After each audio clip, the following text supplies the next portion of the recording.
남자와 여자는 다르게 창조되었다. 이 칼럼은 월드뷰 2021년 7월호에 실린 칼럼으로 서울대학교 의과대학 명예교수인 이왕재 교수가 쓴 칼럼입니다. 성경이 말하는 남성과 여성의 차이. 창세기 2장 말씀에 주 하나님께서 땅의 흙으로 사람을 지으시고 생명의 숨을 그의 콧구멍에 불어넣으시니 사람이 살아있는 혼이 되니라. 이 말씀은 앞뒤 내용을 살필 때 남자인 아담을 하나님이 창조하신 일반론을 설명한 것이라면, 주 하나님께서 남자에게서 취한 그 갈비뼈로 여자를 만드시고 그녀를 남자에게 데려오시니 아담이 이르되 이는 이제 내 뼈 중의 뼈요 내 살 중의 살이라. 그녀를 남자에게서 취하였으므로 여자라 부르리라 하니라 라는 설명을 보면 분명 하나님은 남녀를 다르게 창조하셨다고 볼 수 있다. 그렇다면 실제 과연 그럴까? 창세기의 남자와 여자의 다른 창조 양상은 후대 학자들에 의해서 어떻게 드러나고 있는지 살펴보자. 발생학적으로 볼 때 수정되는 바로 그 순간에 남녀의 성은 결정된다. 즉, 남자의 성염색체인 XY와 여자의 성염색체 XX가 어떻게 만나느냐에 따라 수정 즉시 남녀의 성은 확정된다. 구체적으로 남자의 X와 여자의 X가 만나면 XX 여성, 남자의 Y와 여자의 X가 만나면 XY 남성이 되는 것이다. 그러나 실제 수정란이 모체의 자궁에서 착상이 되어 발달하는 과정을 살펴보면 어느 시기까지는 전혀 남녀의 차이를 알 수 없게 발달이 이루어진다. 결국 남녀의 차이를 만드는 것은 생식기관의 발달 양상이다. 소위 미분화성샘, 즉 남녀를 구분할 수 없는 시기에 성기관 전구체 발달이 진행되어 어느 시기가 되면 그 차이를 구분할 수 있게 되어 확연하게 남녀를 외부적으로 확인할 수 있다. 즉, 남자는 남성의 외부 생식기가 두드러지게 발달하고 여성은 여성 고유의 외부 생식기 형체를 갖추게 된다는 말이다. 분명 수정란 상태에서는 외부적으로는 남녀를 결코 구분할 수 없다. 미분화성샘의 발달 시기까지는 그 차이를 알지 못하다가 발달의 어느 순간부터 외부 생식기 모양의 차이에 의해서 남녀의 외부적 구분이 명백해진다는 뜻인데, 이는 남녀의 외부 생식기가 실은 같은 줄기세포에서 유래함을 의미한다. 그 양상을 보면 대개는 같은 줄기세포인데 남성에서는 발육을 촉진시켜 남성의 성기를 형성하게 하는가 하면 여성에서는 발달을 억제해 그 결과 음액이 만들어졌다는 말이다. 결국 남성의 성기와 여성의 음액은 같은 줄기세포에서 유래했음을 알게 해준다. 이런 식으로 남녀는 유독 생식기관에서만의 차이에 의해서 외견상의 성별이 나누어짐을 알 수 있다. 이러한 발생학적 차이를 바탕으로 남녀의 차이가 기술될 것이다.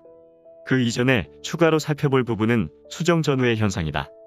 수정은 전적으로 정자주도로 이루어진다.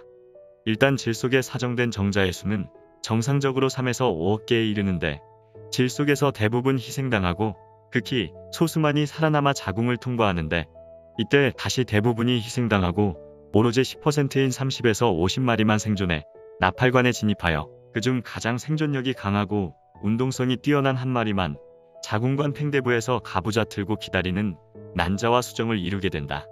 난소에서 배란된 난자는 전혀 운동성이 없으므로 전적으로 주변의 도움을 받아 난소에서 배란되어 자궁관 팽대부까지 운송된다.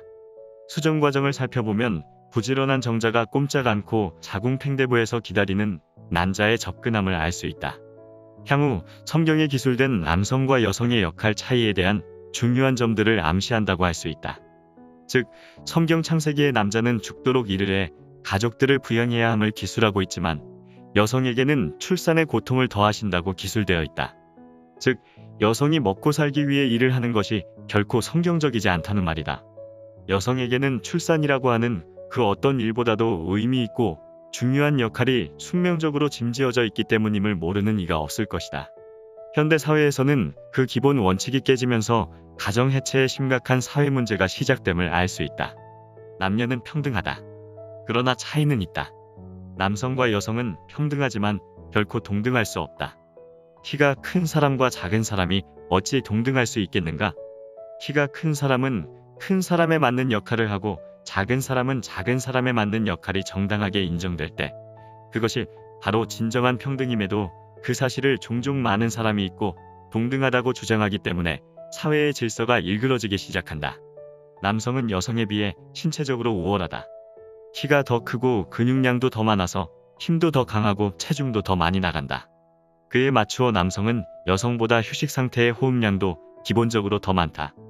예컨대 휴식 상태에 아주 평온한 상태에서 남성은 1회 흡입하는 호흡량이 650ml 정도인데 반해 여성은 450ml 정도다. 꽤 큰 차이가 아닐 수 없다. 그래서 흡입된 산소를 운반하는 적혈구의 수도 남성이 여성보다 약 20% 가까이 많은 것이 정상이다. 우리 몸을 방어하는 또 다른 혈구세포의 하나인 백혈구 수에는 남녀의 차이가 없음을 고려해보면 분명 남녀의 차이가 존재하는 것이다. 잘 살펴보면 여성이 평생 에너지를 덜 쓰면서 살 수 있는 구조를 갖추고 있음을 알 수 있는데, 이와 관련하여 아주 흥미로운 점은 남녀 지방 조직의 분포 양상의 차이다. 원론적으로 지방은 저장된 에너지이다. 그래서 탄수화물보다도 무려 2배가 넘는 에너지 효율을 나타낸다. 그러한 지방의 분포 양상을 보면 남녀가 분명하게 차이를 보인다. 남성은 운동으로 단련된 경우 신체의 특정한 부위의 아주 일부분을 제외하고는 지방 조직이 거의 관찰되지 않는다. 그러나 여성은 전혀 다르다. 신체 단련을 통해 군살 하나 없어 보이는 여성이라 하더라도 전체 피하의 지방층을 반드시 가지고 있다. 다만 신체 유지를 위한 노력 여하에 따라 그 지방층의 두께가 달라질 뿐이다. 심지어는 필자가 해부 실습 때 만났던 시신의 경우 거의 제대로 드시지 못한 채로 길거리에서 사망한 할머니로 소위 무연고 시신으로 외견상 많이 마른 분이었는데, 막상 시신 해부를 위해 피부 절개를 했을 때 온몸의 노란 지방층이 얇게 자리 잡고 있어 해부하는데 꽤 애를 먹었던 기억이 새롭다. 그 이후 해부학 교수가 되어서도 이러한 현상은 끊임없이 관찰되었다. 즉, 여성에게 있어서 피하 지방은 단순히 저장된 에너지 이상의 의미를 담고 있다. 지방은 여성 피부의 유연한 탄력성과 매끄러운 피부 유지의 역할을 하는 것으로 추정된다. 더 나아가 체온 유지를 위해 남성보다 에너지를 덜 생산해도 되는 좋은 단열재로 무장되어 있으니 여성들이 산소를 덜 사용하고 그래서 수명도 10% 이상 남성보다 길 수밖에 없다. 빼놓을 수 없는 또 하나의 중요한 남녀 간의 차이는 우리 몸을 총체적으로 지배하는 호르몬의 양의 차이다. 특히 성호르몬이라고 이름 붙어있는 호르몬은 남녀에서 모두 생산되지만 그 생산량과 조절에 있어서 큰 차이를 나타낸다. 남성 호르몬의 대표인 테스토스테론 호르몬은 남녀가 모두 생산하지만 남성에서 훨씬 많은 양을 생산하고 주로 남성에게 작동되어 충동적인 성행동 양상을 주도하고 수염이 나게 하며 근육량을 유지해주는 등 남성을 남성답게 해주는 호르몬이다.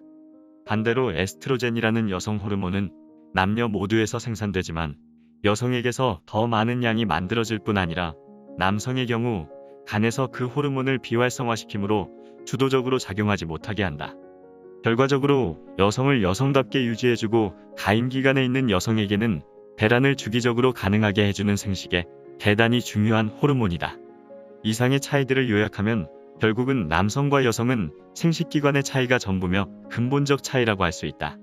나머지는 이 차이에 근거하여 이어지는 차이라고 보는 것이 타당하다. 하나님이 남녀의 차이를 만드신 이유. 왜 하나님은 이러한 차이를 만드셨을까? 그 역할이 분명하게 다르게 지으셨기 때문이다. 앞에 창세기에서 정확하게 다르게 제시된 역할에도 불구하고 남녀가 평등하다고 하지만 실제는 동등함의 주장하에 이루어지는 보이지 않는 강한 사회적 추진력이 가정 해체의 시작이 되고 있음이 실로 큰 문제라 할 수 있다. 출산과 육아에 전념해야 하는 여성들이 능력을 활용해야 한다는 듣기 좋은 명분 아래 산업 현장으로 나올 때 가정 해체의 발단이 제공되는 것이다. 우선 능력이 우수하여 산업 현장에서 능력을 인정받는 여성들은 당연히 일을 함으로써 사회 발전에 기여해야 하지만 그 결과들을 보라. 우선 경제력이 생기니 결혼에 대한 필요성을 느끼지 못하게 된다. 성경적으로 볼 때 경제 문제를 책임져야 하는 배우자인 남성에 대한 의존도가 떨어질 수밖에 없으니 경력 여성들의 결혼과는 독신도 문제없다는 쪽으로 흐르게 된다. 어렵사리 결혼한 경우에도 과로와 스트레스로 인해 결혼 생활의 가장 중요한 축인 축복된 성생활의 유지가 거의 불가능하다. 힘들고 피곤하면 성의 즐거움을 터득한다는 것이 거의 불가능하다. 특히 여성의 경우 더욱 그렇다. 의무감으로 이루어지는 성생활에 의해 자녀를 낳기도 어렵지만 가능하다 할지라도 그 이후에 이어지는 원만한 성생활의 실패는 가정 파탄의 원인이 되기도 한다. 배우자의 외도가 유일하게 크리스천에게 허용된 이혼의 사유임을 인지할 때 크리스천임에도 너무나 많은 부부가 이혼의 길을 가게 되는 것이다. 마치 모든 가정 해체의 문제가 여성에게만 있다는 투로 기술된 듯하여 필자도 마음이 불편하다. 다만 이 글은 가정 해체의 모든 이유에 대한 글이 아니고 가정 해체와 연관을 지을 수 있는 남녀의 차이에 대한 신앙적, 과학적 이유만을 따지다 보니 여성의 적극적 사회 참여라는 시대적 추세 때문임을 고려해 주시기를 당부한다.